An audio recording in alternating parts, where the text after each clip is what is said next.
Skating பயிற்சிகளுக்கு தமிழக அரசு தரமான பயிற்சி தளம் அமைத்து தர வேண்டும். தமிழக ஏரோஸ்கெட்டோபால் ஸ்காட்டிங் சங்க தலைவர் கோரிக்கை. மகாராஷ்டிரா மாநிலம் ஷீரடி மாவட்டத்தில் கடந்த ஜனவரி 31 மற்றும் பிப்ரவரி 1ஆம் தேதி 2 நாட்கள் 11வது தேசிய அளவிலான ஏரோஸ்கேட்டோபால் ஸ்கேட்டிங் விளையாட்டுப் போட்டி நடைபெற்றது. மகாராஷ்டிரா, ராஜஸ்தான், டெல்லி, ஆந்திரா உள்ளிட்ட பல்வேறு மாநிலங்களைச் சேர்ந்த ஏராளமான வீராங்கனைகள் பங்கேற்றனர்.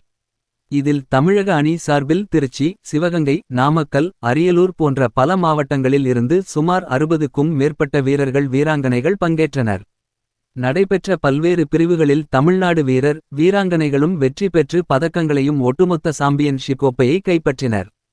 தமிழ்நாடு ஏரோஸ்கேட்டோபால் சங்க தலைவர் ராகேஷ் சுப்பிரமணியன் தலைமையில் சர்வதேச பயிற்சியாளர்கள் பிரவீன் ஜான்சன் மற்றும் அமல் ஜோயல் ஆகியோரின் பயிற்சியின் கீழ் தமிழ்நாடு ஸ்கேட்டிங் விளையாட்டு வீராங்கனைகள் சாதனையை படைத்துள்ளனர்.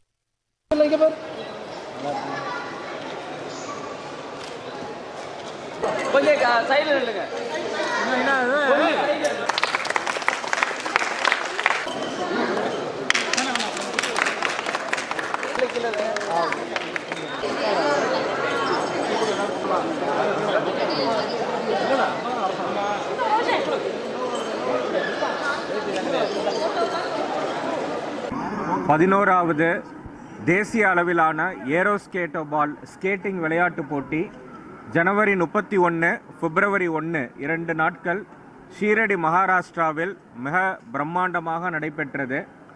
தமிழ்நாட்டிலிருந்து திருச்சி மாவட்டம், அரியலூர், சிவகங்கை, நாமக்கல் போன்ற எண்ணற்ற மாவட்டங்களிலிருந்து 60க்கும் அதிகமான ஸ்கேட்டிங் வீராங்கனைகள் இந்த முறை அவர்களுக்கு ஊக்குவிக்கும் விதமாக தமிழ்நாடு ஏரோஸ்கேட்டோபால் சங்கம் அவர்களை விமானத்தில் மகாராஷ்டிராவுக்கு அழைத்து சென்று ஸ்கேட்டிங் விளையாட்டுப் போட்டியை விளையாட வைத்ததில் மிக சிறப்பாக அனைத்து பிரிவுகளிலும் ஆண்கள், பெண்கள் என இருபாலருக்கான பிரிவுகளிலும் நமது தமிழ்நாடு ஸ்கேட்டிங் வீராங்கனைகள் ஏரோஸ்கேட்டோபால் விளையாட்டு, 1 மினிட் ரேஸ் விளையாட்டு, ஜிக்ஸாக் விளையாட்டு, ஹேர்டில்ஸ் விளையாட்டு எல்லாவற்றிலும் மிக சிறப்பாக விளையாடி அனைத்திலும் முதலிடம் பிடித்து மகாராஷ்டிரா, ஹரியானா, ராஜஸ்தான், ஆந்திர பிரதேசம் போன்ற பல மாநிலங்கள் கலந்து கொண்ட இந்த தேசிய விளையாட்டுப் போட்டியில்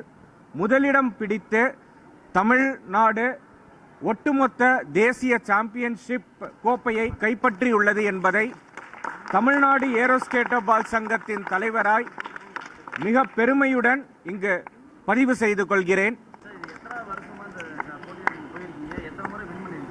இது 11வது தேசிய விளையாட்டுப் போட்டி. 10வது முறை இதை நம்ம ஜெயிச்சிட்டு இருக்கோம். தொடர்ந்து 10 வருஷமாக இந்த கோப்பையை நம்ம கைப்பற்றிட்டு இருக்கோம். ஆமாம், இது பல பிரிவுகளில் இந்த போட்டி நடைபெறும். அண்டர் 14, அண்டர் 8, அண்டர் 10 இந்த மாதிரி ஏஜ் குரூப்பில் இதில் ஆண் பிரிவுகள், பெண்பாளருக்கான பிரிவுகள் இருக்கு. எல்லா பிரிவுகளிலுமே தமிழ்நாடு முதல் இடம் பிடித்து இந்த கோப்பையை கைப்பற்றி இருக்கிறது. தமிழ்நாடு அரசு இன்னும் இந்த விளையாட்டை அங்கீகரிக்கவில்லை. இதை நாங்கள் தொடர்ந்து வலியுறுத்திட்டு இருக்கோம். மேலும் திருச்சி மாவட்டத்தில் இந்த தேசிய அளவில் விளையாட்டு போட்டியில் தொடர்ந்து 10 வருஷமாக வெற்றி பெற்றுட்டு இருக்க ஸ்கேட்டிங் விளையாட்டு வீராங்கனைகள் மேலும் இன்னும் அடுத்த படிக்கு சென்று சர்வதேச அளவில் திறம்பட விளையாட ஒரு நல்ல ஸ்கேட்டிங் தளம் வேண்டும் என்பதையும் இந்த தருணத்தில் தமிழ்நாடு அரசுக்கு இந்த கோரிக்கையை முன்வைக்கிறோம். மகாராஷ்டிராவில் இதுக்கு அனுமதி கொடுத்திருக்கிறாங்க. மகாராஷ்டிரா மாநிலத்தில் இதுக்கு அனுமதி கொடுத்திருக்கிறாங்க. நம்ம நாட்டிலையும் தமிழ்நாட்டில் கொடுக்கும் பட்சத்தில் இங்கே திறம் வாய்ந்த ஸ்கேட்டிங் வீராங்கனைகள் நிறைய பேர் இருக்காங்க. இன்னும் நம் நாட்டுக்கு நல்ல பெருமைகள் சேர்த்து தருவாங்க.